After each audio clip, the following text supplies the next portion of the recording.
Refutando la apologética católica 3, ¿es una doctrina bíblica llamarle padre a un clérigo? Hola, ¿qué tal? Bendiciones. Hoy veremos al apologeta Luis Toro enseñando que llamarle padre al sacerdote católico es una doctrina bíblica. Él lo dijo de la siguiente manera. Entonces, los católicos no están muy equivocados cuando a los hombres de Dios que nos explican el Evangelio, que nos bautizan, que nos administran los sacramentos, los llamamos padre. No estamos muy equivocados, no estamos en contra de la Biblia, estamos siguiendo una doctrina bíblica, una enseñanza bíblica. Te dejo el enlace del video en la descripción. ¿Se sostendrá o caerá lo que enseña Luis Toro al analizar sus enseñanzas a la luz de la Biblia? Comenzamos.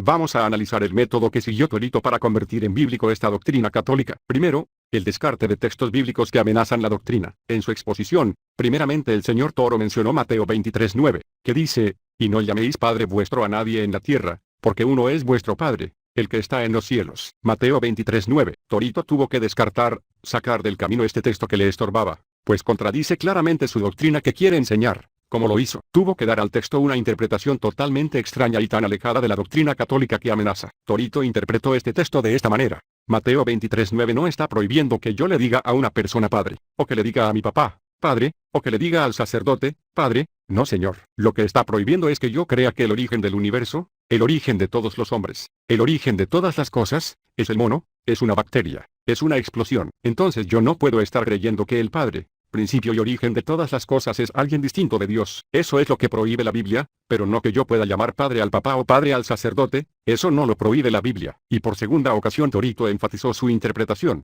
La Biblia lo que prohíbe es que llamemos padre, origen, principio de todas las cosas a alguien que no sea Dios. Esta asombrosa forma de interpretar de Torito deja con el ojo cuadrado a cualquier exégeta serio, por su gran destreza en sacar rápidamente un texto de su contexto y darle la interpretación más retorcida. Pero que parece verdad. Torito critica mucho a los pastores evangélicos, diciendo que no están preparados, pero yo doy gracias a Dios porque nunca he escuchado a ningún pastor evangélico hacer tan garrafal interpretación de este texto como él hizo. Y lo hizo solito. Es muy cierto que la prohibición de llamarle padre a nadie, no va dirigido a la filiación humana, pues en el Nuevo Testamento encontramos infinidad de textos bíblicos que llaman padre a Dios, a Abraham, a los patriarcas, a los padres naturales y a los antepasados, en general. ¿A qué se refiere entonces? ¿No llaméis Padre nuestro a nadie? Veamos cuál es la interpretación de Mateo 23:9 dentro de su contexto. Leyendo muy bien Mateo 23:1 al 12, encontramos que Cristo está denunciando las verdaderas motivaciones de los escribas y de los fariseos, que eran los líderes de la religión judía de ese tiempo. Hacen todas sus obras para ser vistos por los hombres. Aman los primeros asientos en las cenas, y las primeras sillas en las sinagogas, y las salutaciones en las plazas, y que los hombres los llamen, Rabí, Rabí. Como ves, en este pasaje Cristo expuso la ambición y placer por el poder, la jerarquía o supremacía eclesial o ministerial de los escribas y fariseos.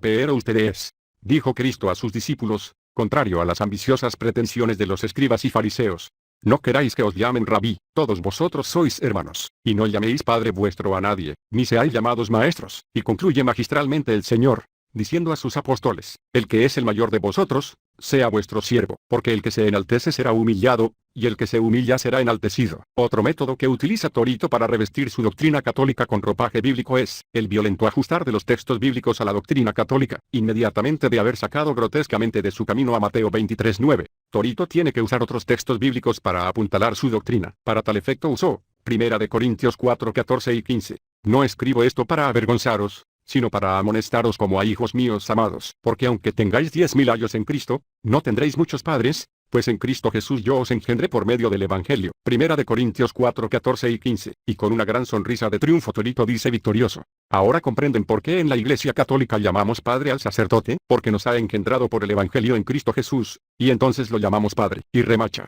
entonces los católicos no están muy equivocados cuando a los hombres de Dios que nos explican el Evangelio, que nos bautizan, que nos administran los sacramentos le llamamos Padre. No. No estamos muy equivocados. No estamos en contra de la Biblia. Estamos siguiendo una doctrina bíblica, una enseñanza bíblica, y listo. Misión cumplida. El brillante Torito lo ha hecho de nuevo. Ha demostrado una vez más que una doctrina de la Iglesia Católica está fundamentada con la Biblia, y está listo para recibir los aplausos y loores a su gran sabiduría. Y quienes no escudriñan muy bien la Biblia ni conocen historia, extasiados vitorean y ovacionan muy felices la gran sabiduría del enviado de Dios, del San Pablo del siglo XXI, del mejor evangelizador del siglo XXI, como presuntuosamente es llamado el sacerdote Torito por sus seguidores.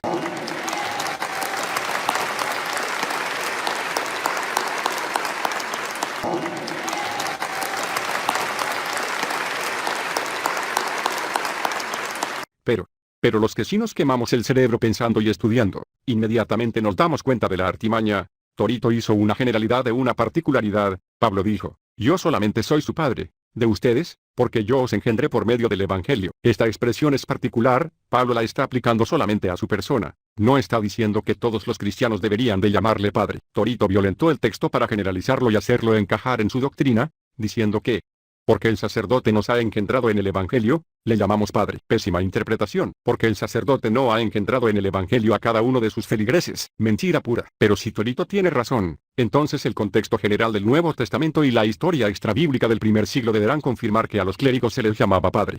Buscando en el Nuevo Testamento el uso de la palabra padre para algún líder eclesial. Si estudias bien el Nuevo Testamento con ayuda de una concordancia para ver si la iglesia primitiva tenía la doctrina de llamar padre a los apóstoles o líderes de la iglesia, nunca encontrarás en la Escritura que la iglesia del primer siglo enseñara una doctrina de llamar padre a sus clérigos. Un decreto del Papa Pedro para que le llamen padre a él y a los clérigos. Que Pablo pidiera que se le llame padre. Que a Pablo le llamaron padre. Que a Pedro le llamaron padre. Que a algún apóstol o líder le llamaran padre. Que algún apóstol le llamara padre a otro apóstol ni a ningún líder de la iglesia. Por lo tanto, llamarle padre a un clérigo es antibíblico, porque no es una doctrina emanada de la Biblia correctamente interpretada. Pablo se llama padre solamente de quienes fueron convertidos al Evangelio por él. No se llama padre de todos los cristianos en general. ¿Acaso todos los clérigos han ganado para Cristo a todos sus feligreses que le llaman padre? Sería muy presuntuoso y mentiroso decir que sí. Los evangélicos creemos que es válido llamarle padre a la persona que nos engendró en el Evangelio, pero no es una doctrina bíblica para llamarles así a todos los clérigos. ¿Y qué dicen las fuentes extrabíblicas al respecto? Esto lo veremos en el próximo video. No te lo pierdas. Y recuerda, tú decides en qué creer. Soy Genaro, tu hermano en Cristo. Gracias por compartir. Muchas bendiciones para el pueblo de Dios, y hasta la próxima.